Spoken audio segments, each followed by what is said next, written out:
this was a celebration of the future, but it was really Tesla's master plan for the next decade. And there's cars driving by with no humans in them, and there's 20 autonomous humanoid robots walking around serving you drinks and playing games with you and talking with you. It was a vision of the future, and from that standpoint, it succeeded wonderfully. Yep. I wanted to start with this because this show is about positivity. This show is about the positive future the world can look for. This show started and continues because I want to counter the doomerism about AI and about the positive future that looks at us. And when people see this event, like the market reacted like in a weird way, like the stock went down. They're like, oh, stupid. It's so stupid.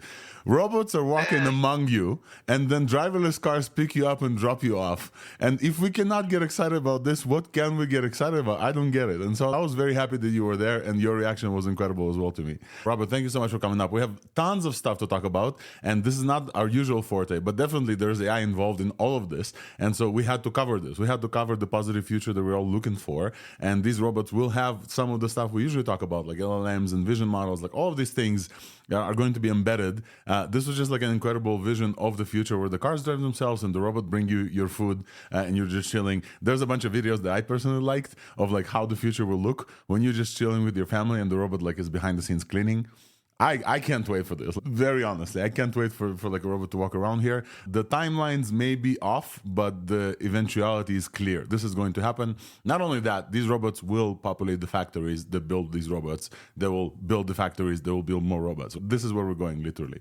So this was just one day. I'm going to jump down. I love your show. Keep it up. I appreciate it, Robert. Thanks for coming up. Although the second thing, you may want to stay because this, after a few days after this, it's not like Elon Musk took a break. We then saw SpaceX launch the biggest rocket that the world has ever seen.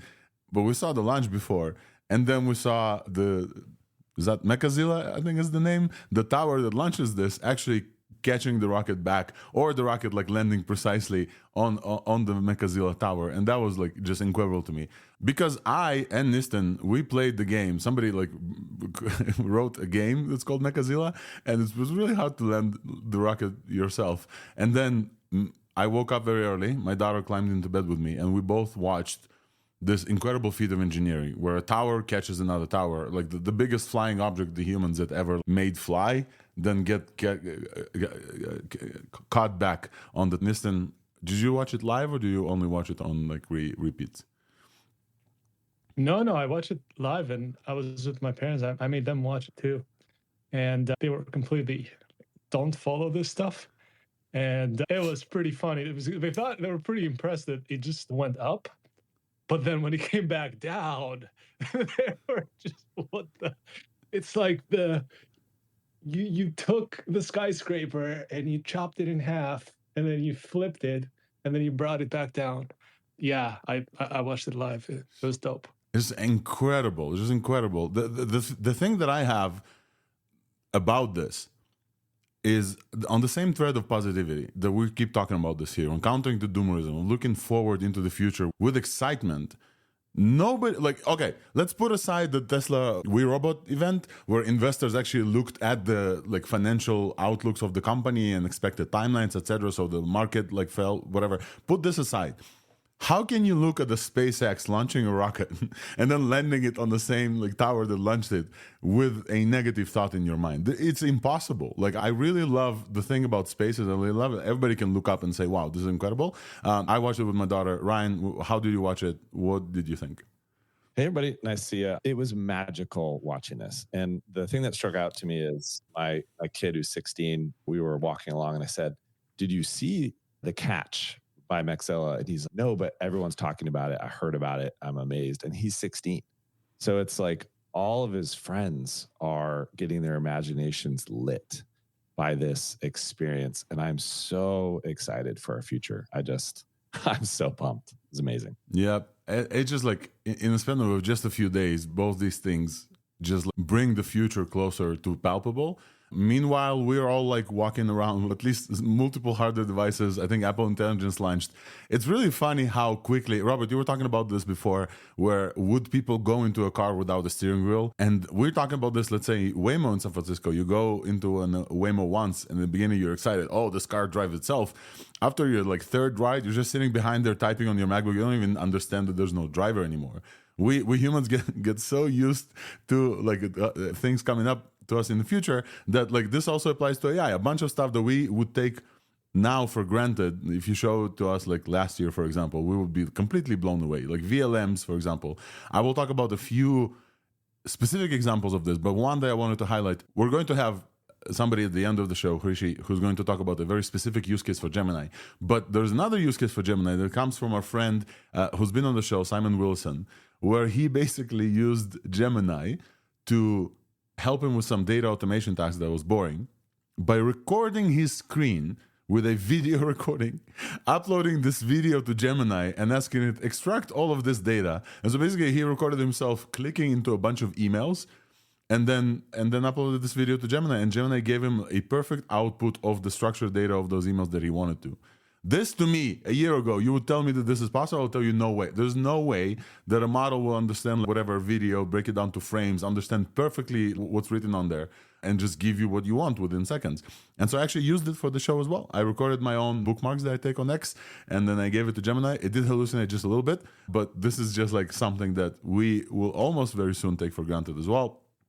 And that accelerates, folks. That just like incredibly accelerates with incredible speed. So we may not even think that this is exciting in the next 6 months. Nistan, you had a comment about this? Go ahead. I quickly wanted to say that the former chief scientist of NASA, Dr. Jim Green, explained it this way, that when he was younger, I think he grew up in the Midwest in the States on a farm. He was saying that the farms couldn't get large enough at one point because they couldn't meet their margins, and because they weren't sure how much the exact area is and how much fertilizer and stuff you have to use. And it wasn't until they got satellites that like they could do their accounting properly for large scale farming. And half of our food comes from large scale farming now. So when people say, oh, you're wasting money on rockets, and so do you just want to eat nuts and canned food, bro? Like, yeah. It makes no sense. It makes no sense. Yeah. It's important. And it's the same thing when people make an argument on Mars. Should you, why should we spend all this money on that? Imagine if you had your life and your family in two different planets, and all of a sudden you decided that you're going to just shut one down. We're just going to all move all our eggs back in one basket. Isn't that insane to do that? That's pretty risky, right? Yep. So just think of it that way. Look forward and then look back. Yeah, that's a great landing. All right, folks, if you have been confused, this is still ThursdAI. We talk about AI like updates every week. It's just like we cannot skip historic weeks like this. We just can't. This is why we're here. We talk about exciting stuff. Future is exciting. Space is incredibly exciting. But also the stuff that we've got this week from like open source is very exciting as well. And so I would officially like to start the show. So let's go.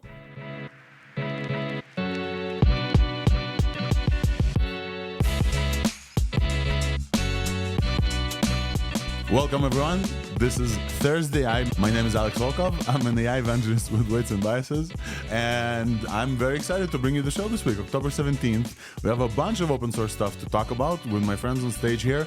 Obviously, Weights and Biases, thank you for helping me co-host the space. I have Ryan Carson here, LDJ, Wolfram, Ravenwolf, Nistan, Robert Scoble was here before, and we're going to have a few more guests going forward. Welcome, everyone. How about we start with just like a quick TLDR of everything that happened this week that we're going to talk about, and then let's dive in because there's really a lot. So here's the TLDR of everything that we've covered on the show, October 17th. Another historic week. We started the show with our friend Robert Scoble, who went to Day, where they announced a bunch of new self-autonomous vehicles, but also they showed Tesla Optimus robots walking around the crowd, being teleoperated and showing the future of how these robots and us will live in the same space. And it was incredibly future looking and exciting. We also talked about the fact that just a few days later, SpaceX launched Starship and then was able to catch it back, at least the booster part, with the same tower called Maxilla that launched it, which was incredible. Nobody believed it's been possible. I think Elon Musk gave it like 20% probability, and it worked. It was the most exciting thing that I saw in a while. I watched it live with my daughter. Then we started talking about open source. We had a bunch of new releases in the open source. So we've talked about Nematron 70B, which is a new release from NVIDIA that was claimed to have beaten GPT-4o and Anthropic 3.5 at just 70 billion parameters. So it beats those on specific benchmarks like Arena Hard and Alpaca Eval, but it looks like the full hypey cycle maybe overhyped this model a little bit. And so our friends Nistan here and also Harrison Kingsley also did like deep dive, and it does not look like this model wins on all parameters. As always, we also chatted about new types of models. We've talked with Paula, a researcher on the team at Zifra, about why state space models or like hybrid models are important. Very informative and deep dive into the state of those things. Zamba 7 billion parameters, 2.7 billion parameters and 1.2 billion parameters were released. Those are hybrid models that are very incredibly performant. Zifra also released Zyda 2, which is the dataset they use to train these like second versions of Zamba. So Zyda 2 is 5 trillion tokens overall, filtered and deduplicated and in the open source. So shout out to folks for releasing this incredible dataset as well. We then followed with a chat about entropics, or aka Shrek sampler, which is a new type of thing that's not a fine-tuned approach, but it's improving, potentially improving. We'll see if evals hold, potentially improving how models, especially smaller models, react based on new sampling methods with entropy and var entropy algorithms. Huge thanks to Nistan for diving into what sampling even means and using the yogurt metaphor, his favorite one. So definitely give us a listen if you're interested in this. We also covered the Google open sourced Gemma APS, which is abstractive proposition segmentation, APS. So stuff like claim extraction and individual facts extraction statements, models specifically trained to do that task from a given text, 2 billion parameter and 7 billion parameter model. And last thing we covered in the open source is Mistral. On the anniversary of Mistral 7B, announced two models, Ministral 8 billion parameter and Ministral 3 billion parameter. So shout out to Mistral for releasing those. Then before we got to this we had two folks on the show here. We had Rishi and we had Simon Wilson, and they both showed examples of using these models in a non-standard-ish way. So Rishi talked about using Gemini models for transcription with diarization. So transcription and identity of the speakers, which is to me mind-blowing. And then Simon came in and talked about an even like more mind-blowing, fairly free also way to use these models, where he had to like structurally extract some data from multiple emails. And so all he did is recorded himself clicking on those emails and then uploaded that video into Gemini, and Gemini gave him a full structured text in JSON extraction of the information in those emails, which is like an incredible just approach for multimodal models. And so I talked about my use case as well, where I use the Gemini multimodal models for my Halloween toy. So I gave a Halloween toy update. If you're interested in this and like a bunch of stuff about Weave that I use in there, please listen to the full show.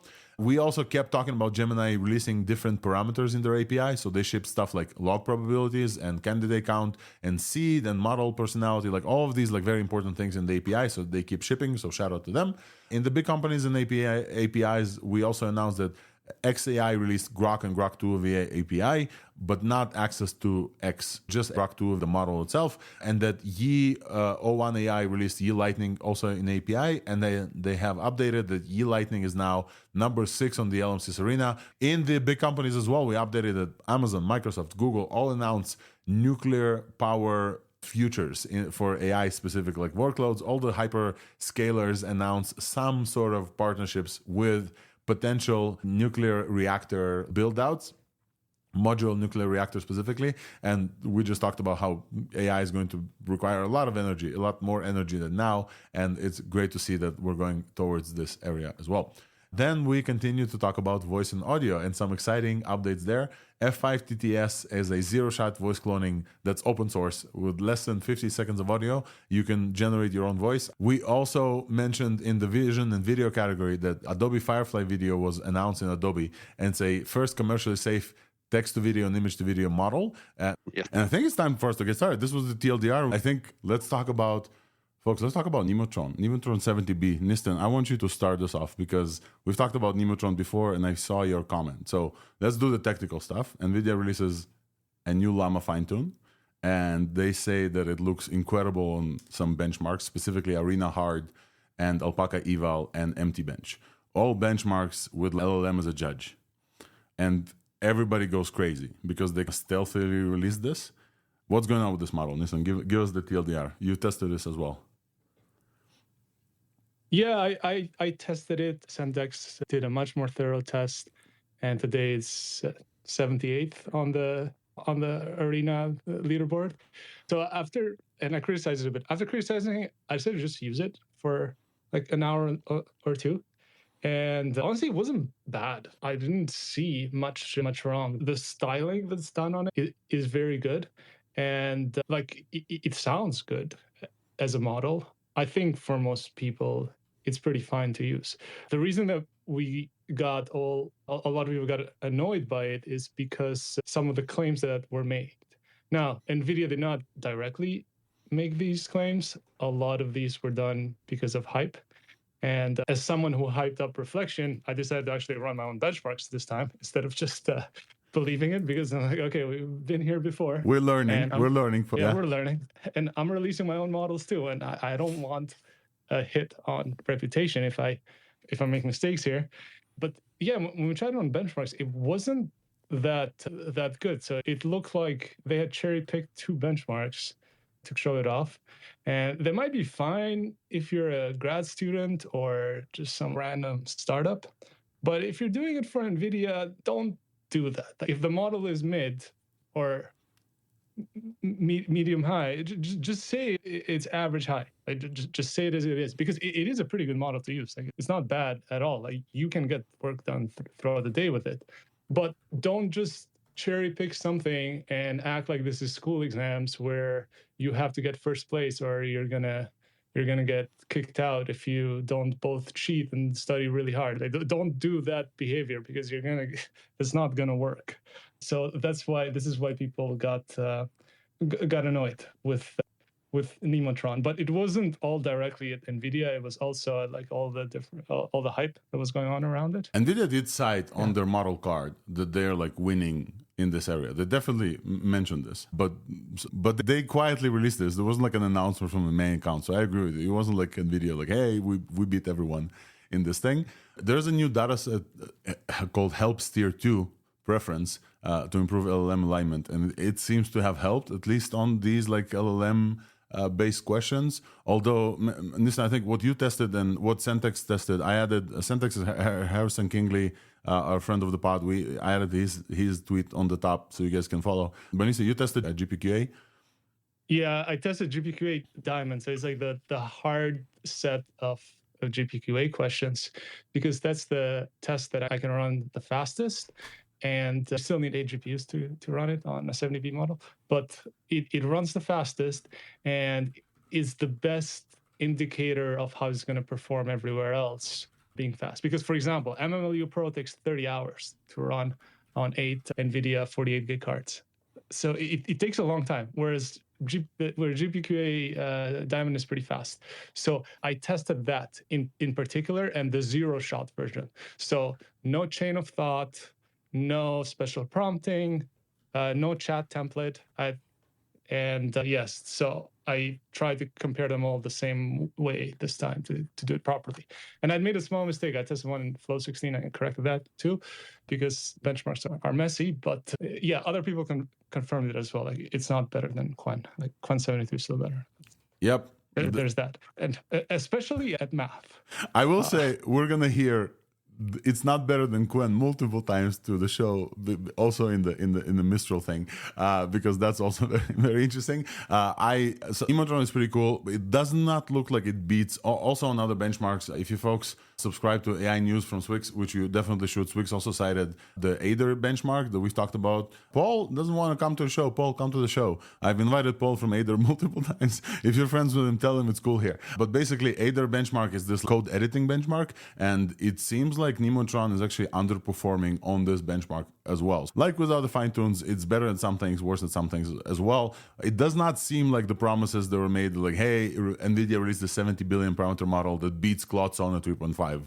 That's not the case. We're at this point, we're also served to remove some hype, although we're hyping up some stuff, but we learned our lesson as well. Wolfram, go ahead. What's your take on this model? What's your zeitgeist from where you are? Yeah, so I thought it was hyped as well, and it was exciting. I was really excited to test it, and it's a bit disappointing because if they didn't have hyped it, or it's better than Claude, for example, then it would be more well received, I think, because it is quite a unique model. I don't know if you have really used it instead of just benchmarking it, but it has such it reminds me of some support version or bot where it offers alternatives. It's not just a chat where you sit at the prompt and you don't know what to say, where the model gives you options and asks you stuff, and it formats it very well. So it really looks good, and I can think about using this model for people who don't have much experience with AI. So they can use it, and it will help them. It formats very well. It looks great. It's a very good model in that regard. Maybe not the smartest, but it is quite unique. And if you haven't used it, it's on Hacking Chat, so I would recommend to play with it a bit. It's really a unique model, I think. Yep. LDJ, go ahead, and then we're going to move on because NVIDIA released a bunch of other stuff as well, and we want to talk about them. Yeah, the main thing I noticed when I checked the Hugging Face and first saw this being talked about is pretty much every benchmark that I saw them touting on their Hugging Face were all, I guess you could say, subjectively measured benchmarks where it's actually using another AI as a judge, like Alpaca Eval and other benchmarks like that they touted. And that stands out to me because that's some of the most common types of benchmarks that are easy to game through like certain type of RLHF methods and things like that, and kind of style control, gaming the system by having really good style. So I think it does say something, at least in regards to Wolfram said. It could have like particularly good style and conveying the message and answer well to the person, but not necessarily actually being more objectively correct more often than other models. Yep. I agree. Thanks, folks, for summing this up. As we saw with some hypey models before, sometimes the internet takes away, specifically because I think it's NVIDIA, and specifically because there's something about them releasing this silently. Everybody's, they silently released a Claude 3.5 killer. No, they didn't. But it's still a cool model. And also, this model is now running through Entropics, which we should cover, but maybe we'll cover some news before we get to Entropics. Because NVIDIA, this was not the only release that NVIDIA was involved in this week. There was another model that was helped with NVIDIA and folks from Zyphra trained. And I wanted to invite Paulo, welcome to the stage, from Zyphra. Could you maybe introduce yourself? This is your first time on the show. And then tell us about Zamba 2. Yes. Hi, Alex. Hi, everyone. Thanks for having me on the show. I'm a big fan. And I think everybody should watch the show to really stay in touch with all the releases and the big events and hear authors' perspectives on things. Thank you, man. So, yes, I'm Paulo. Yes. I'm Paulo. And so I'm actually not the CEO of Zyphra, to clarify. I work in the model training team. Oh, even better. We don't like CEOs. Yeah. We like the model training people. Yeah, let's go. Even better. So for those who don't know, Zyphra is an AI company based in Palo Alto, where we focus on building small but highly performing AI systems. And these systems are our target is running these systems on a wide variety of devices, from the cloud to consumer devices. So in particular, motivated by especially use on consumer devices, say you want to run a model on an edge device or some consumer type device, we've been very focused on developing model architectures that are, so to say, hardware aware. Basically, by putting together various components like transformer and other ingredients to make a model that delivers a cheap inference. So examples of these components, as I guess we'll probably discuss more in detail, are state space models or SSMs like Mamba, and then a few other components, which I will say maybe a bit later. And of course, besides these models being inference efficient, we also want them to be as performant as possible in terms of downstream tasks. So we also work very carefully in selecting high quality data. And so you had two releases this week related to both of these things, right? Both high quality data and also like transformer alternative, let's say, or hybrid models. Let's talk about Zamba 2, because the two in the name means that you probably had another version before, but I don't remember us specifically here discussing Zamba, but we discussed a lot of stuff, but I don't remember Zamba before. What's special about this model? Also, NVIDIA kind of looked like it was involved. Could you give us like the presentation of what Zamba 2.7b is all about? Yes. So Zamba 2 comes, so it's a suite of 3 models. We have a 7B model, which is the largest. We have 2.7B model and a 1.2B model. Again, this is really in the perspective of fitting these models on the device. And in parallel, indeed, we developed Zyda 2. We released the Zyda 2, and we announced it jointly with NVIDIA, which is a high-quality data set, which we used to train Zamba 2. So you asked about differences, what's different from Zamba 1. So Zamba 1 was our first iteration. There are some improvements in architecture. Say we replaced, so in Zamba 1, we used Mamba 1 layers. I can talk more about this later. In Zamba 2, we use Mamba 2, which has better performance in terms of latency. And I would say the main difference is really the data we trained it on. Zamba 2 was trained, like I said, on our data set that we recently released. That definitely gave some boost in performance. So we've talked about, again, like transformer alternatives before, and it seems still that we're still waiting for the definitive proof that state space models or other transformer alternatives, the KVs, etc., that they are here to replace transformers completely. The benefits we've discussed on the show multiple times. Obviously, hardware limitations are different. Long context is less required. First of all, could you bring us 2 of the main differences or I guess improvements over transformers, especially in the hybrid situation, that you're most excited about? And also, what's your take on where we are with transformer alternatives, with SSM specifically, in terms of just comparing them to models that are dense transformers, performance-wise, hardware-wise? Yes. Yeah, good. So let me indeed mention two aspects that I think are emphasized in favor of these hybrid models. The differences. So on one hand, of course, in terms of hardware restrictions, hardware constraints, an important aspect obviously is memory.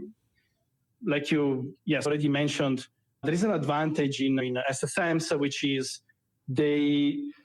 contrary to transformers, they don't have a KV cache. So transformers have this memory footprint in generation that grows linearly in sequence length, so it keeps growing. Whereas state space models do have a cache, but it's constant in time. It doesn't grow with sequence length, right? So that's a big advantage. Another difference is in latency. So one can compare a Mamba layer with an attention layer in equiparameter fashion. So roughly same number of parameters in both, and see that at the scales that we are interested, the throughput of Mamba is roughly 4 times more than an attention layer. So this allows, of course, for faster computation and faster forward pass, even if you add more parameters to the model. Now, yes, indeed, when we talk about pure state space models, one would say they are a bit harder to train. It's a bit harder to obtain state-of-the-art, highly performant models on NLP tasks. So basically what we wonder is, okay, can we, and other companies also have been on this too, can we get the best out of both worlds and putting together in some way transformer and state space models and obtain something that has the strong in-context learning capabilities, NLP capabilities of transformers, but also has this leverage on hardware constraints. Is a cheap in inference like Mamba. And that's basically what led us to combine the 2 components. So Zamba, just to briefly describe, is basically interleaving transformer layers with Mamba layers. The majority of layers are Mamba, because it turns out to reach at least as good performance as transformers, you don't need that much of attention layers. You don't need that many attention layer sequence mixers. In our case, we found that, say, 1/6 of the layer being transformer is definitely enough to reach performance. And so this leads to, indeed, much lower memory, 1/6 of the KV cache that is typically used in pure transformer models. So, Paolo, a question for you. You've now trained hybrid, which tries to get both worlds benefits as well. We've had folks from AI21 on the show as well. They've trained Jamba and also claiming good performance. why aren't frontier labs doing like transformer alternatives? Why are all the most like top performing models that we see are trained only on transformer? Is that because they just can, or is there like a clear benefit that transformer or hybrid, the alternatives or hybrid approaches cannot nail yet? What are some of the things that like are hard for these models to do compared to dense transformer? Yeah, so that's a great question. So conceptually speaking, my view on this is that as you scale up the model size, as far as your architecture in terms of downstream performance is good, as far as you don't do anything dumb, let's say, then tweaking architectures is not very significant. Like you won't lead to significant differences in performance. However, when you are at smaller scale, and additionally you are constrained by whatever hardware restrictions you have, then careful choices in the architecture come back into the game and become very important. It's obviously data quality is super important, right? No need to mention that. But I think at smaller scales, architecture is also very important. So that sort of tells me on a conceptual level again, why big companies are not strongly playing a role in this direction, at least at the moment. Yeah, that makes sense. All right, Paul, thank you so much for coming up. Let's talk about the maybe last thing, being conscious of the time as well. Let's talk about Zyda 2 specifically, because I think you mentioned that, as always, we know behind the scenes that the dataset is sometimes the secret sauce, but also you mentioned this as well. Let's talk about Zyda 2. How big is it? What did you guys release? What's the license behind this dataset? What's the thinking about open sourcing this? Would love to hear more from this, because this oftentimes I see that models are getting released and people get excited, and then the better model release people forget. But datasets are improving the total overall like improvement of everyone. Let's talk about Zyda for a little bit. Yes, absolutely. So yes, Zyda 2, which we released a couple of days ago, is in total a 5 trillion token dataset, pre-training dataset. So we obtained it by putting together existing publicly available data. One component was Zyda 1, which was the first iteration of our pre-training dataset. And then on top of it, we include recent very well-known releases such as FineWeb and DCLM, which are extremely good quality dataset. And we also included a recent version of Dolma, the common crawl part of Dolma. And then we performed extensive filtering, so heuristic filtering, heuristic document duplication, because of course there are lots of overlaps between these data sets. And we also included model-based quality filtering, which is something that is being explored a lot in the data space these days. It's very important to really get to the next stage of scalable filtering and high quality large data sets. And so after all these steps, the total amount of tokens boiled down to 5 trillion tokens. 5 trillion. Yeah, 5 trillion tokens. Yeah, so Zamba 2 was trained on, the 7B Zamba 2 was trained on a 2 trillion token subset of this. So we didn't even train on the full data. The smaller models were trained on 3 trillion tokens. Now, in terms of license, the license is ODC BY, which is pretty permissive, right? So it allows you to use the data even for commercial purposes, as far as you mentioned the source. So yeah, the purpose here was really to push on the open source direction with pre-training data, with high quality pre-training data. Love it. Awesome. Paul, thank you so much for coming up. We need to continue because we have a bunch of other stuff to chat. I really appreciate your time here. Folks should definitely check out Zyda and like Zamba 2 as well. And it's very exciting to hear it's coming to London CPP, because then we'd be able to run this on London Studio as well. And we're going to continue in our open source discussion. Specifically, I want to talk about Shrek Sampler / Anthropics from JXDR and the frog one. I forgot who's the frog. Anon. Both working on this attempt at mimic advanced reasoning in like smaller LLMs based on like bigger LLMs as well. And very interesting attempt. There's the GitHub repo that runs. I haven't seen like any evals. I seen a reply from JXDR, the person who runs this, to actually say, hey, we want to not hype this up. We want to make sure that the evals, we don't want to repeat what happened with Reflection 70B and it's all hype, but according to some folks, or at least like some examples, this entropy or varentropy algorithms that help with this model, sampling specifically, seem to do some incredible things. I know there's some folks here. Nistan, I think you mentioned this as a Shrek sampler as well. LDJ also is looking at these efforts. Do you guys want to talk about this a little bit? Like, what does this mean? Because the one excitement that I saw is that Nemotron came out, and then immediately this was thrown into Entropics by JXDR, and some examples looked very cool. What's going on with this effort? Where is the state right now, if you guys have followed it? And what should folks who are listening to this and hearing about Shrek Sampler for the first time understand about this effort? Maybe Nistan go first, and then LDJ. To explain to the audience what the heck we're talking about. Look, language models, at the end of the day, they're digesting information. So they're basically like yogurt. You're passing yogurt through a bunch of digestion pools, and if you've marinated it, you'll get good results. So what the heck is the sampler? Sampler is what happens in the very end. So at the end, you have all your layers that are just chewing at the problem in many ways, like artificial life, but it's not like life at all, but it's chewing at it. And then in the very end, you have the LM head, or the output layer, and it's a large weight that decides what it's actually going to pick out of these tokens. So you said the quick brown fox jumped on the lazy dog, or jumped the lazy dog. So now you want to know, is the fox like playing, or is it trying to rob the dog, right? It's got to make sense of it.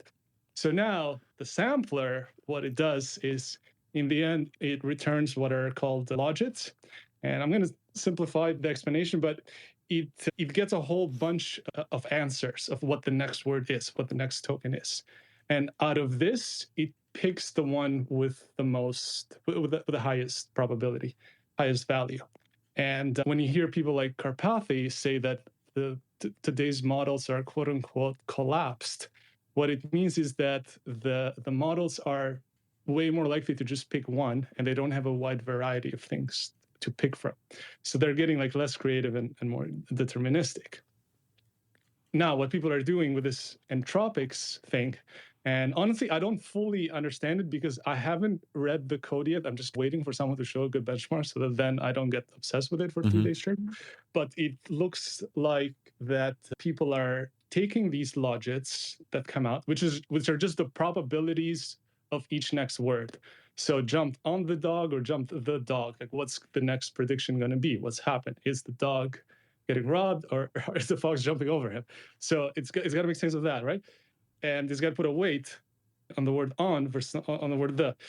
What people do now is they do statistics on this, and if it doesn't look right, they backtrack on the problem and they make the model think it again. And this method is slower. It's multiple times slower. You're using a lot more tokens. But what it's showing is that even small models, when they apply this to, end up with the right final answer. So the trade-off here is that, yes, this thing is going to use up 4 times more token, and it's just going to ramble on and on. But in the end, it's a lot more likely to come up with the final answer. And this is why it's very hard to test, and people are being reserved about the hype from it. But the technique on doing this entropy sampler is being implemented by multiple people and is a legit technique as far as the code goes.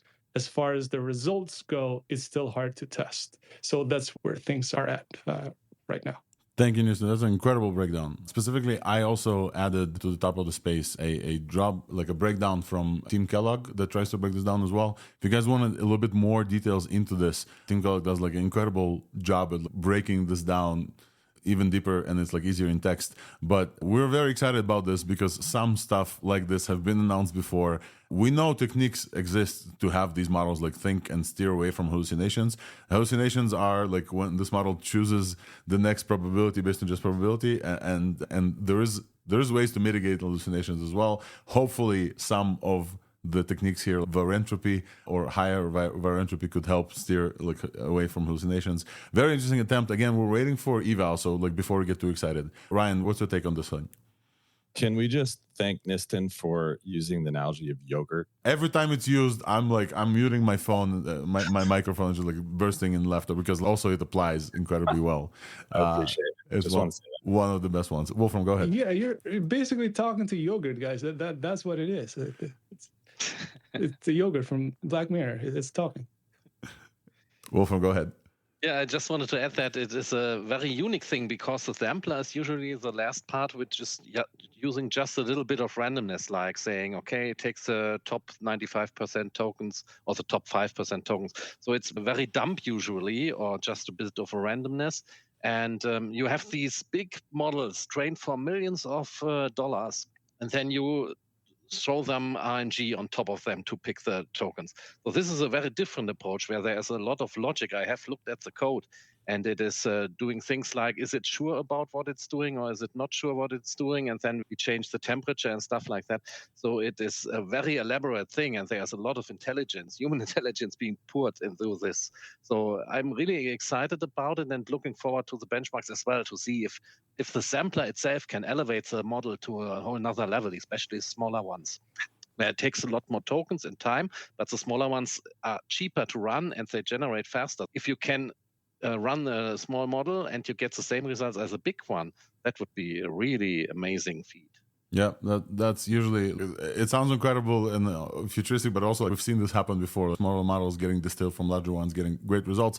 The cool thing, as far as I'm reading as well from this sampler thing, this is not more training for the models. This is another techniques to get the sampling, and so this is just code without retraining. It's not like fine tuning, etc. So this is an effort very similar to what merging and how we got excited about merging. Everybody with the CPU can run this, so you don't need additional you don't need to be GPU rich to give us better models. The up next things in Entropics is they're focusing on like splitting the repo apparently for like huge models and pushing the limits on the huge models, but also having a local Entropics thing to work on, focused on local LLMs and like squeezing every last bit of intelligence out of local ones as well. We're watching this. We hopefully will get some of the folks who worked on Entropics or Shrek Sampler to come and chat with us, and definitely will give you guys updates when and if this proves itself and like when the hype is getting deserved. But meanwhile, I just wanted to update because like it seems very interesting and many folks are following this as well. And super quick, we should get to this, is that it's a 1-year anniversary of the Mistral 7B. Mistral 7B is like a very famous model that was very performant for the longest time. Many people downloaded this. For many people, this was maybe the first like very well performant like local model as well. And so on the anniversary of this, Mistral releases 2 new models, Ministral 3B and Ministral 8B. And they are claiming state of the art. And folks are quickly looking at this and saying, hey, in your comparison, you forgot one very leading smaller models like lab, which is very interesting to me because Mistral did not add Quen to the comparison, and folks are saying that Quen models are outperforming the smaller models from Mistral.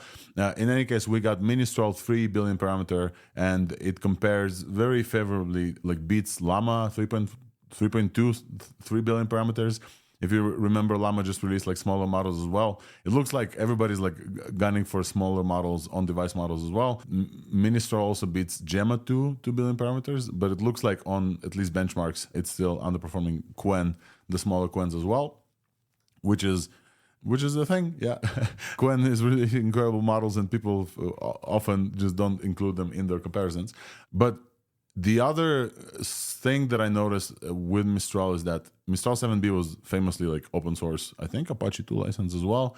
These new models are available via their Le Platform API, and they're not available in Apache 2 license, not fully open source license-wise. They are for commercial non-use, but you can use them for research as well. They still perform very well. Like Mistral usually is very good at releasing models. The hype is somewhat deserved. We didn't get a torrent link this time, but we did get like an announcement. Perform very well on code. Mistral 3B does 34 on human eval. And like GSM 8K is not very interesting at this point, but it does 50 on GSM 8K. Performs well in math as well, 64 on the math benchmark. So very good models. Shout out to Mistral for releasing them. Any thoughts on this, folks? Wolfram, what's your take on this? Yeah, Mistral has an advantage because an advantage for European, because they are a European company and they have trained on European languages. So usually the smaller models are not so good like the Llama model. But Mistral has always been very good with more languages. So that is another add-on they have. And probably an advantage when you compare with Quen, even if they are the same intelligence, many people need the better localization. Although Quen has improved as well. Yeah, Qwen is doing like multilingual as well, but I'm assuming that Mistral has the advantage of the datasets for the European language. And so I will add this to the top of the show. Any other folks comments on the Mistral stuff? Nistan, what's your take? Are we getting the same 7B again, or is this like a completely different thing? The 3B is really good. And I tried to run the tests right now on the 8B, but they haven't uploaded the Hugging Face formatted ones yet, so I couldn't run it. But the 3B looks really good. And people here that have worked with models, almost everyone worked with Mistral 7B for so long, that are used to the styling and how to also build apps and stuff around it. So I don't know. I'm pretty excited about this 3B. It's looking very good. It's much better than Llama's 3B. And I haven't been able to run the benchmark, but it's not worse than Qwen 3B. I think it's actually like on par, which would be really good. Impressive. Yeah, I don't know. I'm pretty excited because I'm looking at 60 mmLU on the 3B, at least what they're reporting. Yeah, even the coding scores for the 3B look good. Again, for the audience, 3B means 3 billion parameters. So in 8-bit, that's 3 gigabytes. So that means you can run it on your phone. But this is why people are excited about this model size. Right, folks. So this is Mistral. The last thing that I wanted to cover in open source, I know I already skipped it, but like we forgot, is Google released Gemma APS, a collection of Gemma models for text-to-proposition segmentation. They distilled Gemini Pro and fine-tuned on a bunch of synthetic data. They released 2 billion and 7 billion parameter models. APS for segmentation, abstractive proposition segmentation for short. They like extract claims and like individual facts, statements, and ideas in text. So generally, LLMs can do this like generally, but this specific model is grounded and focused on this as well. So shout out to the team at Google releasing like a specific Gemma for us. I have a thread that I started collecting different use cases of basically these models that we have, these new capabilities that we have in a non-standard way, I will say, or the use cases you may not have thought about.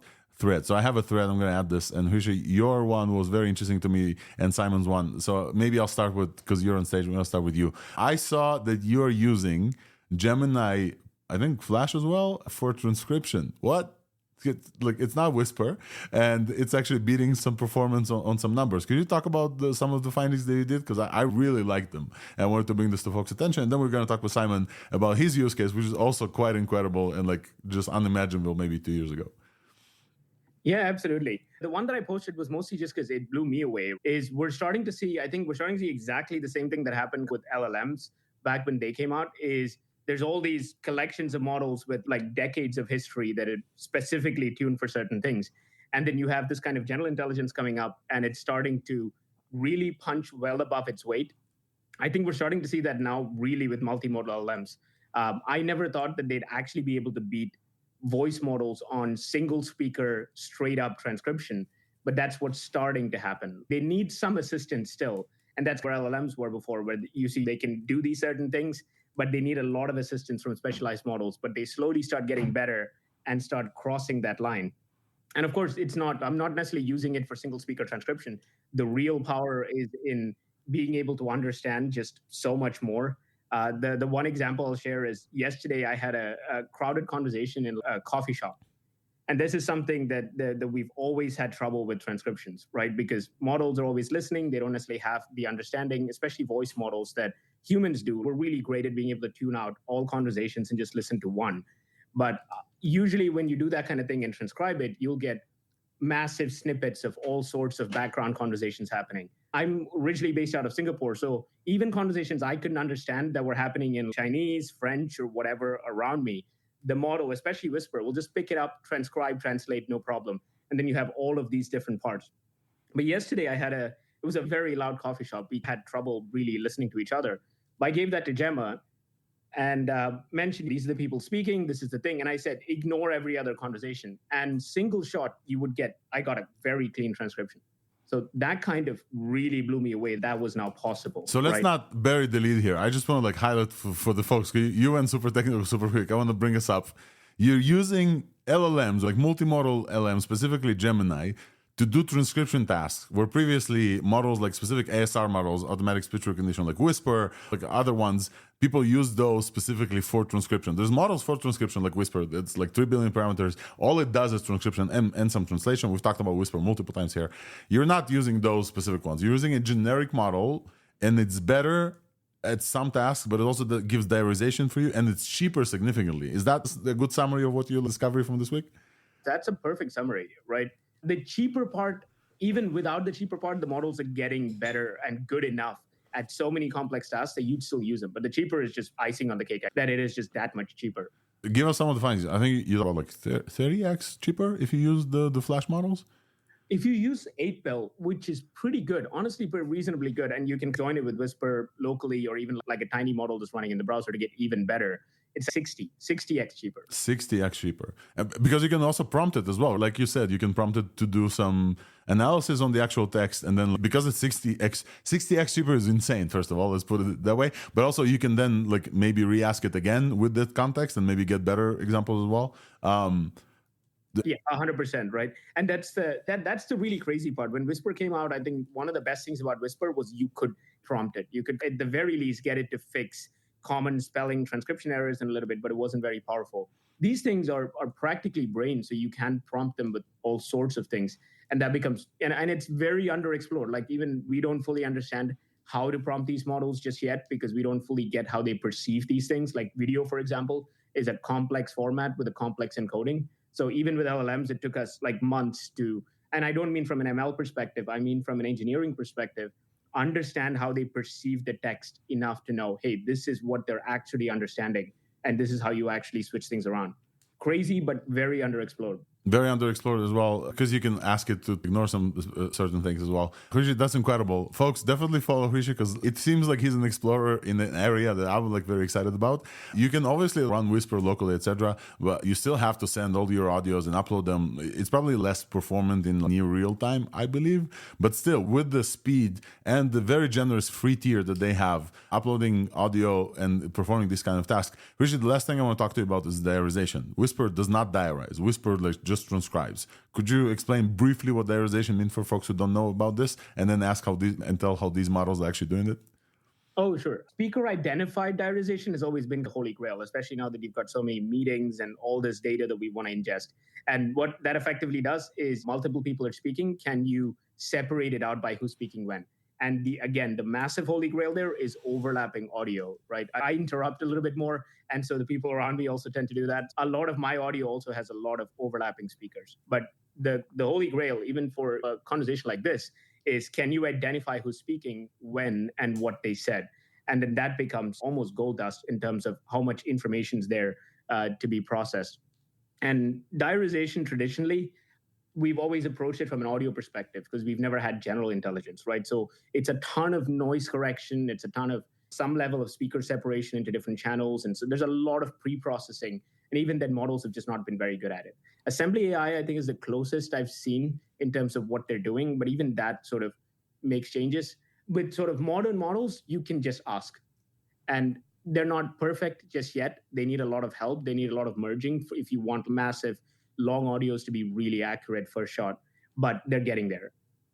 It's incredible to me because like diarize, I have Whisper like running on production. I have to add diarization like separately, and it's incredible to me. You can just ask for this now from like LLMs, and the context sizes allow for much of this. So I'm really excited about this. The other Hrishi, thank you so much for coming up. I want to also add that the other like mind blowing use of things comes of course from Simon. And Simon, I did your trick today, so I really would like you to tell the audience. You just launched a blog post about this. How are you using this thing with long context? Like, what's new in your world from using these things? Yeah, so I've been using it for screen scraping, like everyone's favorite problem of all time. And one of the things, what I realized is that often one of the challenges with screen scraping is things like authentication. I had some data in my Gmail account and I wanted to pull that data back out again. Just getting into Gmail from an automated script is a massive pain, and they keep on changing the rules around it and so forth as well. And then I thought, hang on a second, what if I just do a screen recording? If I start screen recording the area of my screen with Gmail in it, and I click into each of the emails that I want to pull information out of, pause for a couple of seconds, and then click into another one. So I ran the search for the 12 emails I needed to scan, And I fired up the video. I clicked into each one. I pasted that video into Google AI Studio. And I told Gemini Flash, actually, the JSON format I wanted. And it one shot did it perfectly the first time. So it was a 35-second video. It spat out the exact data that I wanted. And it was genuinely quicker than if I'd clicked into 12 emails and copied and pasted the data out by hand, and more accurate as well. And this was wild because... It's insane, man. It's insane. It's like screen scraping is solved now, right? Like no matter how many captures you have and how much effort people put into stop you scraping their stuff, if I can see it on my laptop screen, I can record that screen and then I can dump that to a model and I can get the data out, which is just amazing. I found it absolutely mind-blowing because my problem with all these things, as I prepare for the show, the way I do it, folks, just like to give you the secret sauce, I live on X basically. Simon posts something, Rishi posts something, Nistan, LDJ, all these folks like post something cool. I add it to my bookmarks. I have a bookmark folder called ThursdAI. Don't you wish you have access to this one? Maybe I'll public this. And then because Twitter API or X API is just horrible, I need to pay $100 to even get access to this, my own folder or something. And so I do this by hand every week. Every week, the Wednesday before Thursday, I go and I go to the bookmarks. The bookmarks UI on X is also horrible. Never mind, put this aside. And then I copy paste all of those tweets and then I go to the links on all those tweets. And this time after Simon, after you posted this, I was like, hey, I don't need to fight authentication anymore. I don't need to go to the API. I'll just record myself scrolling through that bookmarks list. And I did just that, and I had a video uploaded to Gemini. It gave me almost a perfect TLDR for this week's, and it saved me maybe 3 hours. It's amazing. It's amazing, man. I could never have thought about this use case. So I don't know how these things come to you, but you just posted this about on your blog as well. Folks, if you don't follow Simon, definitely do so now, super quick. But also check out his blog because there's way more than this nugget in there. Anything else stood out to you in this workflow? Can we automate this? Are we building it? What's going on now? Okay, the biggest thing is the cost, which is firstly, it turns out Google AI Studio is completely free. And that's, Rishi was talking about using it for audio. If you dump audio stuff into Google AI Studio, it will not charge you any money. There's a rate limit on it, but it's free to use, which I didn't know felt so absurd to me, but no, it is. Thing is, if it wasn't free, the 35-second video that I processed through Gemini Flash would have cost me 0.8 of a cent. It was 11,000 tokens. The price of Flash, 0.8. No, it's less than that. No, it's less than 1/10 of a cent. It's 0.08 of a cent, which that number, I had to run the math 3 times on that and then build my own little custom pricing calculator because I didn't believe what I was seeing, because that's so absurd. And the things that we can do with that, like we can dump videos of just anything we like into these models. And I think you could probably record your entire screen for a full day and it would cost you single-digit dollars against Flash 8D. What the hell? Yeah, it's astonishing to me. It's mind-blowing. And I especially love this because we keep talking about LLMs and I think at this point, this confuses people. There's language is obviously involved, but both of you guys are talking about specifically multimodality use cases that are now running extremely cheap, near real time. I don't even know what to call them. I was calling them vision LLMs, but now it's doing audio and video too. So vision doesn't really work anymore. Yeah, that multimodal, the multimodality is getting so powerful, and this is exclusively Gemini, right? Gemini is so cheap. Yep. If you look at the OpenAI audio input through the real-time API, that gets pretty pricey. I've done experiments with it for 15 minutes that charge me $3 or $4. Gemini is it's actually free if you're using the AI Studio tool. And honestly, it's virtually free for those less powerful models these days as well.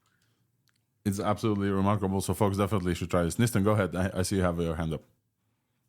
Yeah, so I've used this for some time, not with Flash. I didn't realize Flash is that good, but with the main model and the previous experimental one. And there's Google Drive integration right in there. So for the past Clubhouse rooms, I had set up a pretty complicated flow where I'd grab the audio and then I'd pass it through Whisper and then I timestamp it and I'll label the speakers. And it was 3-4 pages of code. Now is just drag and drop the thing from Google Drive in AI Studio. The prompt is pre-saved and it's just one go. And it does it fine. So there are some drawbacks. Okay, so the other very interesting thing is that a 2-hour thing I noticed is 280,000 tokens. on Google's tokenizer, even though when I measure it with Whisper, it's 20,000 tokens. So that leads me to believe that it really is the multimodal model digesting that data. And it's not simply that it's been like whispered and then fed to the model. It's the model's weights themselves. So that's why it takes up so much more memory, many tokens. And yeah, I was able to do the same thing. I just recorded my screen on the phone, and I had to export a whole bunch of people from a previous Clubhouse group, and I just kept scrolling it.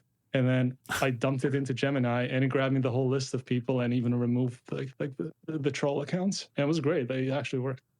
Incredible. Rishi, go ahead.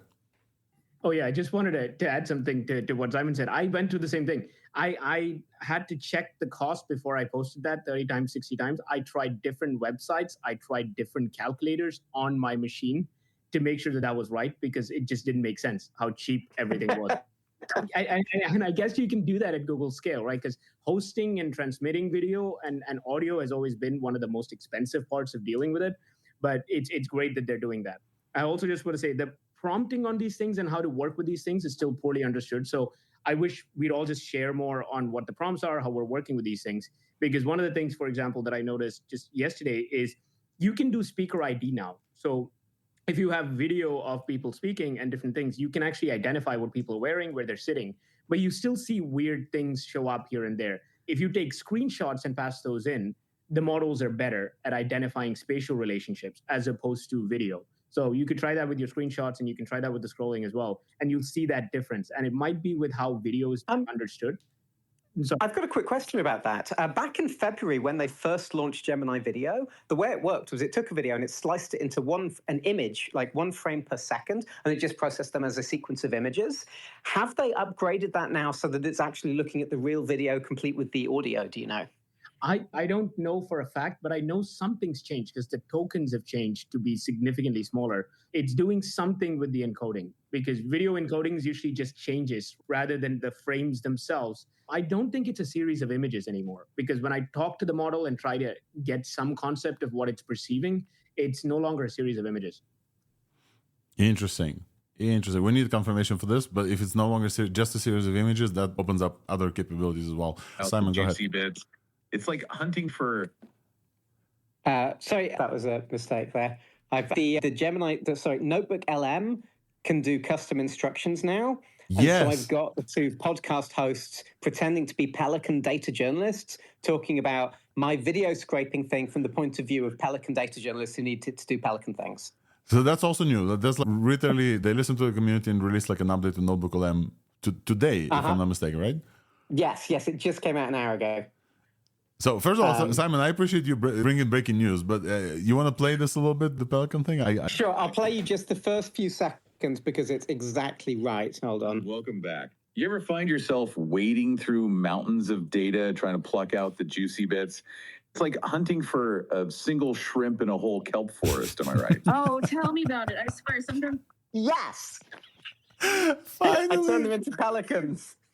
That's incredible. Steering them is something that people have tried to do via kind of the custom instructions. So now it's incredible. I use Notebook LM to prepare for the show as well, by the way. I'm waiting for the API, and hopefully the API will come. Simon, Rishi, thank you so much for your use cases of Gemini. Feel free to stick around. I will turn this into the This Week's Buzz category, where I talk about weights and biases related things. Folks, you can see weights and biases here co-hosting the space. Thank you for co-hosting. Please give us a follow as well. We are obviously the best in the world for ML experiment tracking. Everybody knows weights and biases. If you go to NeurIPS and you see us at the booth, come say hi. But if you go to NeurIPS and stand by our booth for a little bit, you'll see that everybody who comes up, literally everything they say is like, we love weights and biases. We couldn't have done our job without this. So we're obviously known for this. GPT-4 was trained with weights and biases. Other big models that I'm not allowed to say are also using weights and biases. But we also have Weave, which is LLM observability, which is what I'm working on and focusing on. And I want to tell you about every show. Weave is very easy to use. It's like 3 lines of code. It's free for now. And we're working on pricing right now, but you can start using this.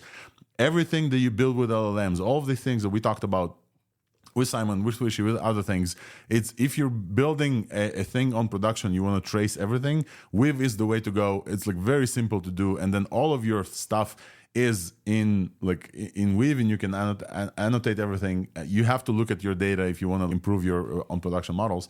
Weave is also allowing you to do evaluations. Evaluation is very important because if you want to switch from OpenAI, let's say, now we got you excited about Gemini Flash or Gemini Pro, and you're like, maybe I can try this. Google's giving me a free generous tier, like Simon said. How do I make sure that this actually works in production? The way to make sure is that to have robust evaluations for your own thing. So unlike the traditional benchmarks like we're talking about, like human eval and MMLU and like all of these things, those are generic from different models, but they not necessarily mean that this model will work better for your use case. And so the way to fix this is your own evaluations. And Weave allows you a very simple framework to actually run those evaluations and show the regressions if you switch models. And basically, this is what Weave is about. Now, the way I use this is because it's like very simple, and my own use case that's unique is also unique, like Simon's and Hrishi's. I use multimodal Gemini as part of my Halloween project, where I take a prop toy with some animatronics inside. I basically hijacked it. I talked about this on the pod multiple times. This is more of a recap for folks who are listening to this for the first time. I'll add my thread in here on the top and also in the newsletter.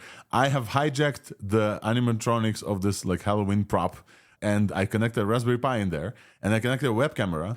Every time it animates, either via like motion detection or a wake word detection, it will take an image with this web camera and send it to Gemini Pro to identify the type of costume the little trick-or-treater that's going to interact with us in 2 weeks. Less than 2 weeks. Like we're coming up on Halloween. Identify the costume of the trick-or-treater and then write a specific greeting to this trick-or-treater based on their costume, and also give like a fun fact, etc.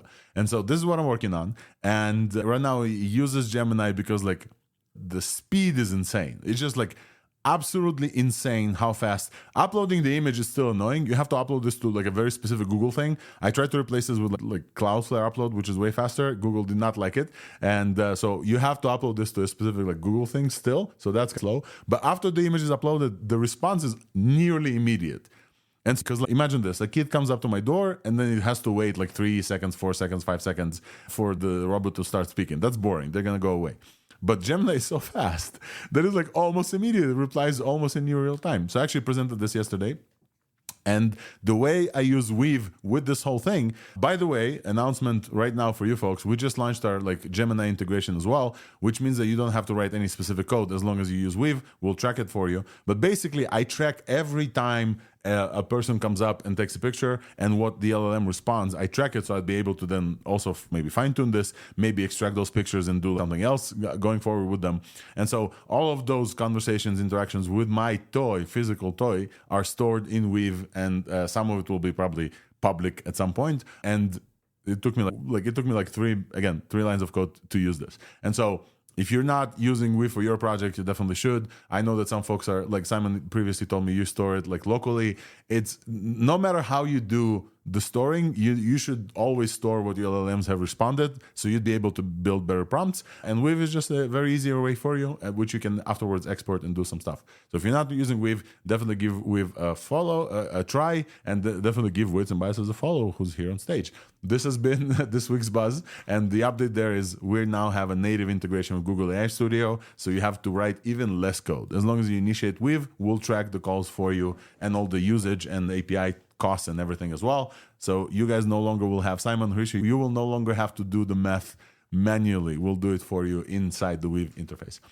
So this has been this week's buzz category. Hopefully not too promotive. And now we're moving towards the big companies and LLMs.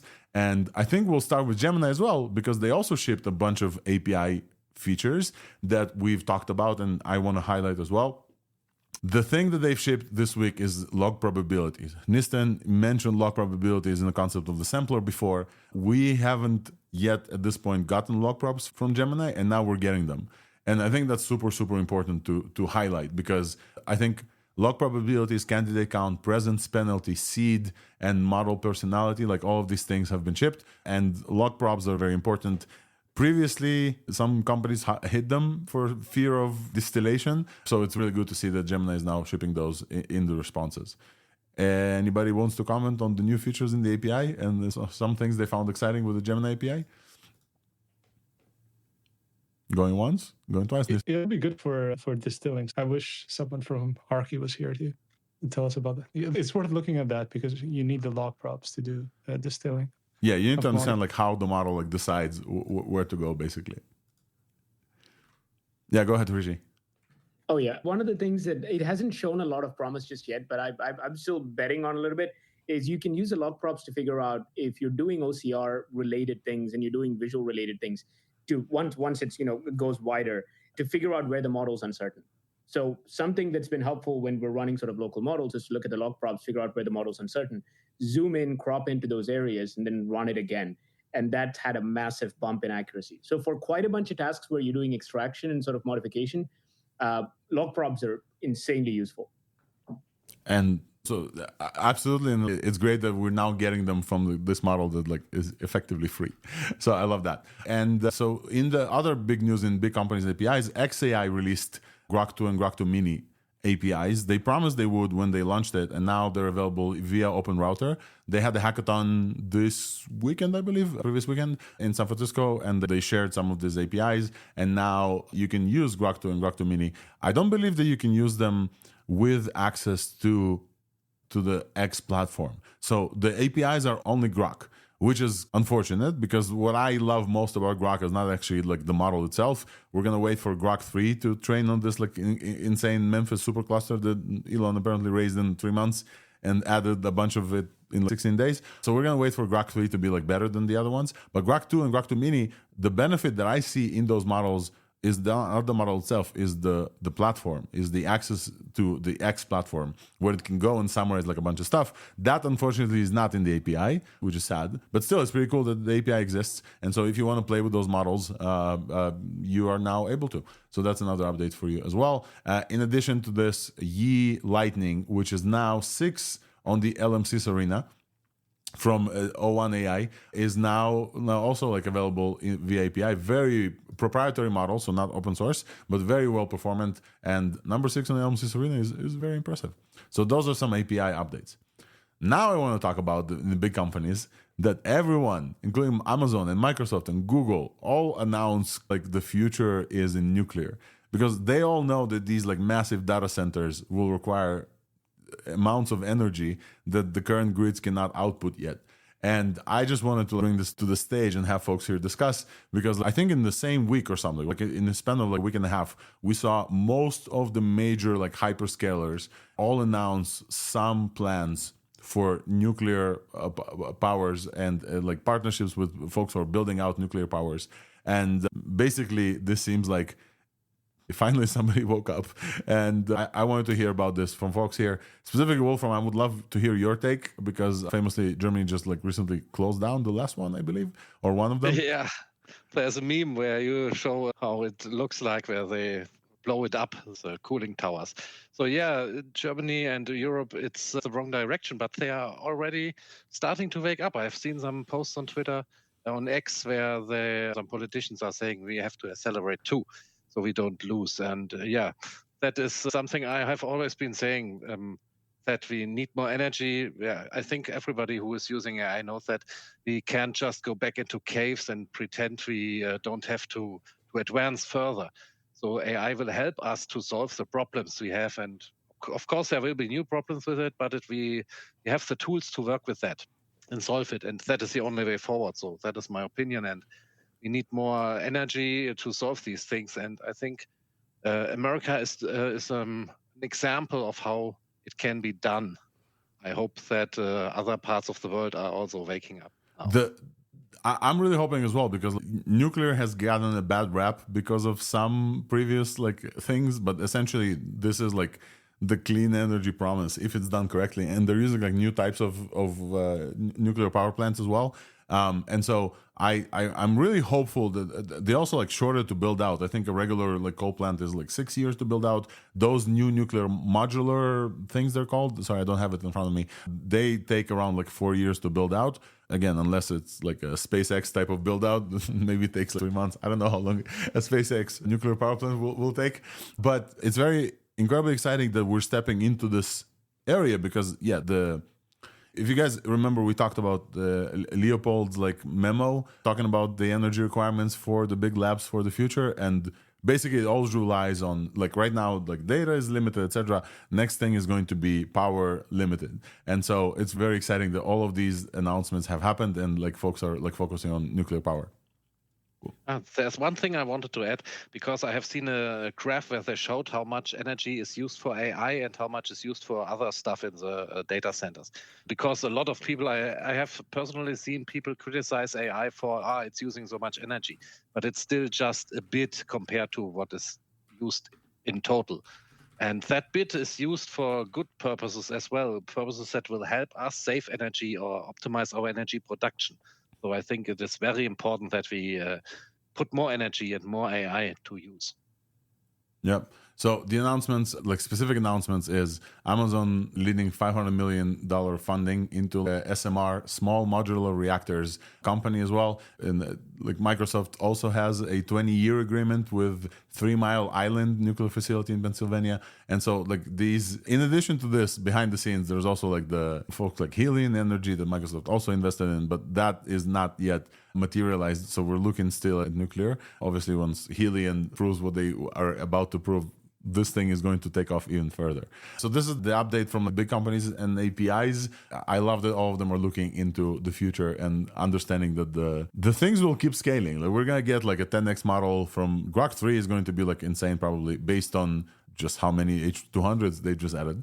And OpenAI is obviously the less investment is going to keep them going into the future. I think that's pretty much from big companies and LIMS. Anything huge that I missed? Oh yeah, we have breaking news, small breaking news, but you guys know I love this button. So small breaking news from OpenAI.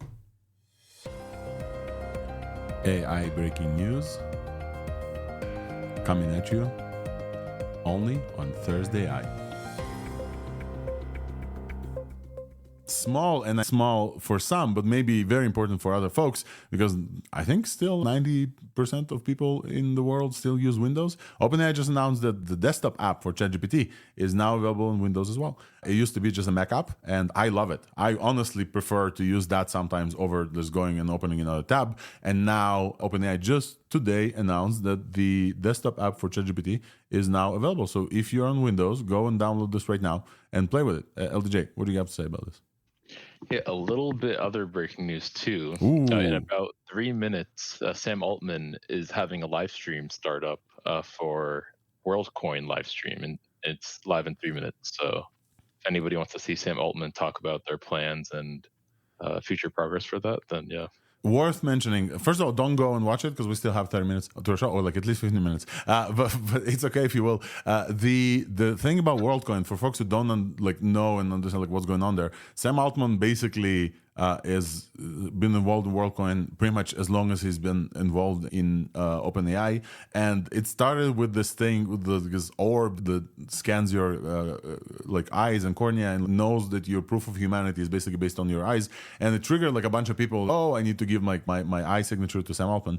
Basically, what's behind this is the fact that Sam Altman is looking to the future and says, okay, we may need universal basic income for folks who are going to be displaced with AI. Autonomous driving is like famously 10 years away always, but like at some point when it comes, more than 1 million like truck drivers are going to be like out of a job. Like LLMs are advancing in this incredible speed. There's a lot of people for like translation or manual entry or structured data extraction. Like all of these things are going to get essentially replaced with like O2 or 3 or 4 type models. And at some point, like this will change economy significantly to the point where, okay, where are all these people getting money from? Like, how are they living, etc. So there's a lot of investment in universal basic income. And Sam Altman has been famously talking about this. They did a bunch of research. WorldCoin is one attempt at solving this problem, wherein instead of the government giving out funds, this is going to be a crypto-based solution that is just going to give out like specific allotments based on person, a proof of personhood based on this world orb, etc. You can sign up for this at these places, and I'm looking forward for their update, because one of the things we need.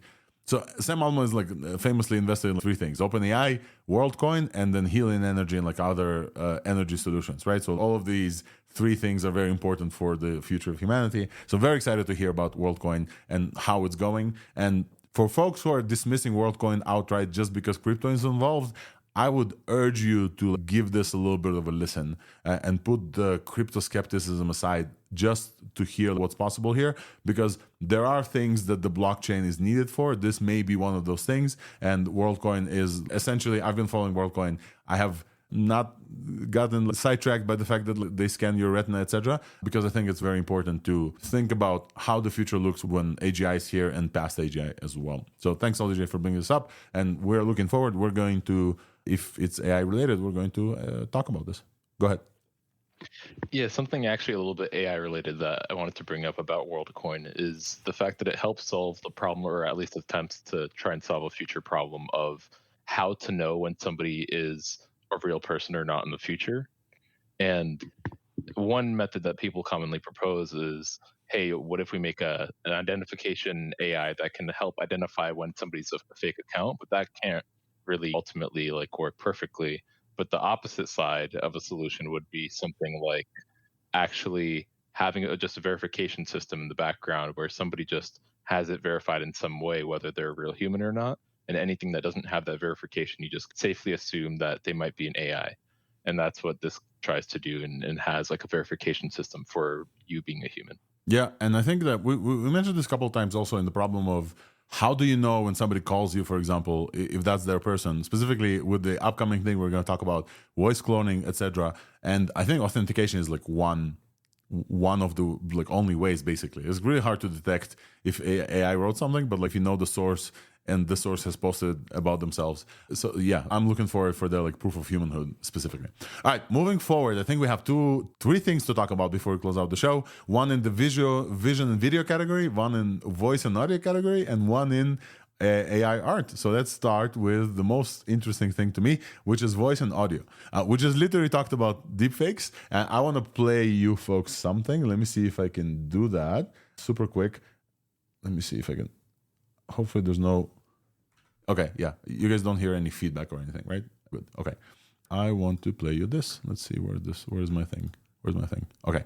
This is Alex's AI clone welcoming you to the October 17th episode of ThursdAI. I can't wait for this. This week there was too much to talk about, but we somehow still made it to 2 hours. So what you just heard is a new model called, hopefully you heard it, yeah? Nistan, thumbs up. This is called an F5 TTS. And it just released a paper and a very impressive model that's called a fairy tailer that fakes fluent and faithful speech. This is why it's called F5. Oh, I just realized this. It says fairy tailer fakes fluent, faithful speech with flow matching. This is why it's called F5. And this is a text-to-speech model that is in the open source. I believe that it's only commercial license yet. I believe, I'm not sure, but you can run this on your device. So it's not like a company that you have to go. It's not Cartesia AI or 11 Labs, etc. And it sounds pretty damn good for the cloning it took. It took me like 10 seconds to clone this voice in zero shot, right? It sounds pretty damn good. And I think that it's very exciting because you guys know my position on this. Those of you who listen to ThursdAI, I think the more this technology becomes available, the faster people will actually get around the fact that everybody's voice can be cloned. Super, like even if you have a voice answering machine and you have like, hey, you reached this house, that's enough for fairly convincing voice cloning. So we need other solutions than just like preventing these models from happening. And this is the actual first model that runs on device that's super quick with zero shot cloning that I found very convincing. And I saw like many folks are like very excited by this. So I just wanted to let you know that this exists. F5 TTS, very important, like very incredible news from this week. Wolfram, I see you loving this. Have you used F5 already? Yeah, I used it locally because I already have some that is working with voice cloning as well. So XTTS version 2 that works and has an API. So I was using that with my local AI. I'm waiting for an API for the new F5, but the quality is excellent. It is not as good in German, but they didn't train for that as far as I know. That will come. And there are efforts already starting where they are training it on special languages. I saw it on X today. Yeah, so there's a whole community. Thanks, Wolf. I'm sorry to interrupt. I thought you were done. There's a whole community from, what is his name? Pinocchio Computer. The Cocktail Peanut is the guy who runs Pinocchio Computer. If you folks remember, we talked about Pinocchio a little bit. We should get Cocktail Peanut on the show. Like we had LM Studio and we had the X from LM Studio. So if you're running LLMs locally, you need LM Studio. If you want to run other models locally on your GPU, etc., maybe on your Mac as well, Pinocchio Computer is probably the fastest easiest way to go right now. You just go to Pinocchio, Pinokio.computer. This is literally the URL. And you download that thing, and it has a bunch of one-click runs on things that are not LLM, like vision models or like TTS models, like all these things. And it's incredible. And so now apparently there's also a whole thing about the community there that does things like train models. And so this F5 TTS, the benefit of it being in the open source, if Wolfram, you say that it's not that good in German, all it needs is a bunch of folks like have a bunch of recordings in German to start training this on German. And it looks like that effort is actually happening. So that's incredible. This is the benefit of open source. And I'm very excited. I tried to generate some more stuff for you, and Hugging Face refuses to let me. So this is why I need to run this model locally. So F5 TTS, definitely worth it. And also one effort that they're trying to do is they're trying to replicate Notebook LM. And so have like a LLM generate like a Notebook LM type podcast for you as well. Obviously, the quality is not going to be as good because Google's using some insane proprietary model for that podcast. And now we learned that you can also steer it like Simon just did. But still, like you'd be able to do basically an open source Notebook LM type thing with this F5 TTS. Very exciting. I'm very excited about this. I'm very excited about conversational AIs and audio things. This is very much dope. Another news, super quick in voice and audio, is Ichigo Llama 3.1. Some folks used, let me find Ichigo super quick so I'll add this to the space. Some folks used like a fine-tuned Llama for real-time voice AI, which is basically what we got from API from OpenAI a couple of weeks ago, and it's like still very, very expensive. So Homebrew Research released Ichigo Llama 3.1 for local real-time voice AI. And so it can talk back, and it understands when it doesn't understand you. And this demo runs on like a NVIDIA 3090. So you don't have to run this to an API. 3090 is still, it's possible to run locally. So I'm going to add this to the top of the space as well. It's open source, code, data, and weights are publicly available. So that's always very much appreciated. So shout out to Homebrew folks. Speaking of this weekend, the hackathon for real-time AI with $20,000 in prizes is happening. I'm going to participate in this, so you don't have to unless you're a very loser. I'm just kidding. I would love folks to come and participate in this hackathon, like try to beat us. We have some incredible ideas for this hackathon, and hopefully I'll tell you all about my project in the next week of the show, which I will record from Seattle. Vision video, I have to cover it like super quick. Folks, reactions on Ichigo and F5 TTS before we continue, just super quick? Good. Okay, I really want to highlight this point like super quick. Adobe Firefly Video. We've had multiple video models, including ones in the open source already pop up, right? Since Sora was announced, there's so many new ones. We talked about Meta Movie Gen recently that didn't launch, but looks also incredible as well. But some of these things are just models. But we know that once these models are part of our day-to-day life or our tools, that's when the real breakthrough hits. And first of all, shout out to my friends at Crea AI. This is not sponsored in any way. Most of the models right now, like Haulio AI and like Run by Emotion and Kling, like all of these movie models, now you can expose the API. So now you can use all of them via Crea.ai. So shout out to Vic and Diego for working and giving you a chance to play with all of them. So putting aside this, we also know you need this in tooling. So if you don't use Crea AI and you are one of the folks who use Adobe for everything, Adobe just released some incredible updates in this week's show. And Adobe Firefly Video is one of them. They called it the first commercially safe text-to-video and image-to-video generation model. One of the reasons why these labs don't release it is because they have potentially trained it on YouTube, and that wasn't cool. And so Adobe says they're commercially safe, so actually people can actually use this in their products. And one of the things that I love the most about this, not even the quality of the video, is the fact that they showed a UI of Adobe Premiere. For those of you who don't know, this is one of the most used tools for editing video. And they showed a use case wherein you have a shot of a person walking through the scene. But let's say there's a door or whatever, there's a hall, and the person doesn't walk all the way through the end of the hall. You can grab and extend that clip in the editing interface, and it will fill in those video frames with this exact person going all the way to the end of the hall. And they showed like multiple things like this, and I just was blown away by the fact that, first of all, it looks very much similar to like how the actual video looks. But second of all, the level with which it's built into the Adobe Premiere AI is going to make sure that, there's people who like, oh no, AI art is blah, blah, blah. they're going to use these tools anyway because it's just going to be built into their tools. Another thing that Adobe showed in Photoshop, obviously Firefly is very much baked into Photoshop. They showed an incredible relighting thing, which I think I even posted. Yeah, let me see. I posted this. It was like really incredible. I had on my timeline there's a picture that I wasn't sure if people will get, whether or not it's AI generated or not, and then people said that the thing that they knew about this picture that it is AI generated was the lightning. And so what Adobe showed, let me add this to Adobe Space. I'll also add this to obviously the show notes. Adobe showed this thing. It's called Project Relay or something like this, where basically they would take the photos and they would attach it to the scene in the background, and with AI they would completely do a complete relighting of the people on the front. So you can paste like multiple layers on an existing like photograph. Think a sunset somewhere in the Caribbean, and you take a picture from your office with LED lights, and it's all washed out. And the model will like according to the actual scene and the light sources will relight whatever's happening in the model. And once we have this AI like generated photographs will look way more realistic because lighting is still one of the things they trip on, and realistic lighting specifically. So incredible stuff from Adobe. I just wanted to highlight them because just like really exciting stuff. Comments on video, folks? No? We're moving forward because like we're almost at the end of the show. And one last thing that I wanted to highlight is RF inversion. From our friends, RF inversion is more in the AI art category. If you remember me talking about Flux, Flux is now the leading image generation model from folks previous, Beck Forest Lab folks, previously folks that worked in stability and worked on stable diffusion and latent diffusion, Robin Rombach and like some other folks. Flux is now the leading one. That's the model that's built into Grok as well. If you use the Grok image generation, which by the way, released and nothing happened to the world, nothing crashed, like everything's fine. And Flux, you are able to now use Flux to steer it towards things that you want it to look like with training it on LoRa's. And so I did like a bunch of LoRa's. I showed you as well.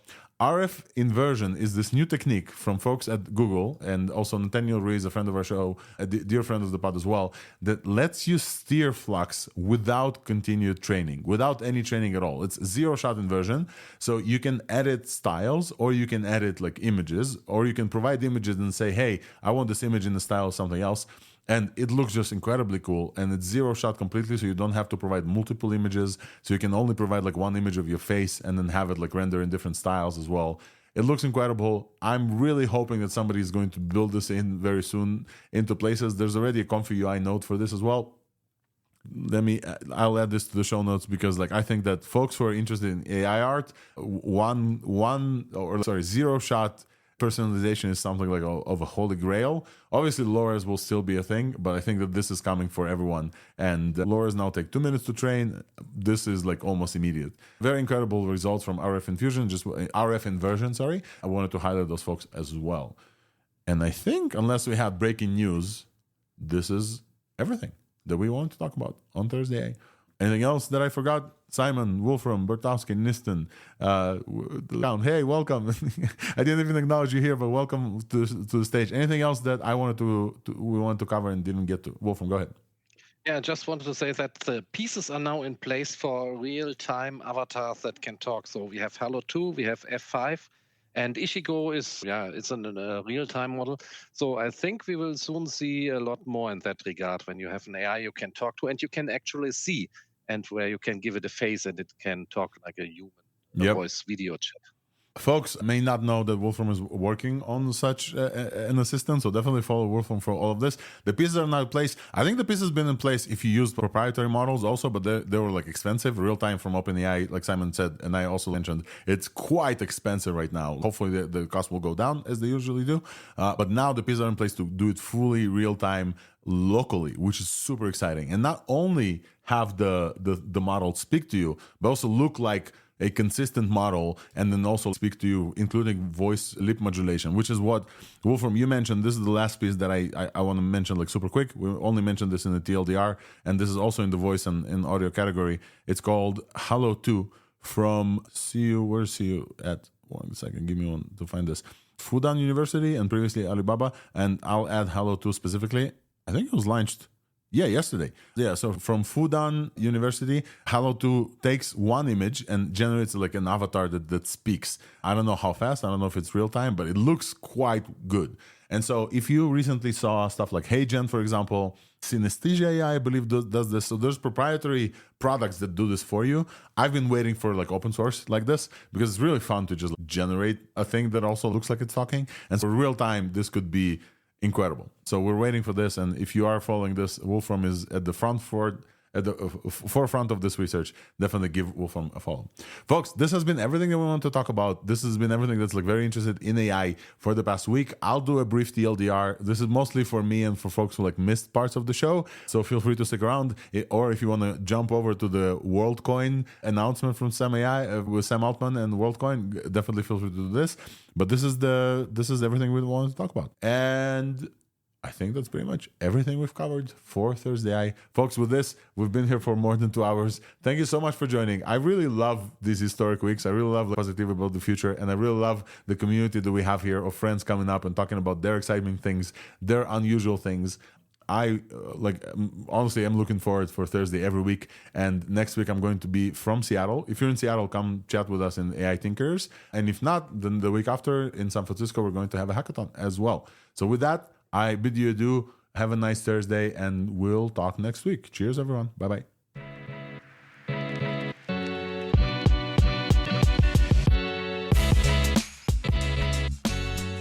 As always, a quick reminder, if you missed any part of this, or if you want a link to anything that we talked about, any model, the podcast and the newsletter are getting sent the same day. So subscribe to those at ThursdAI.news and give us a 5-star rating wherever you tune into your podcast.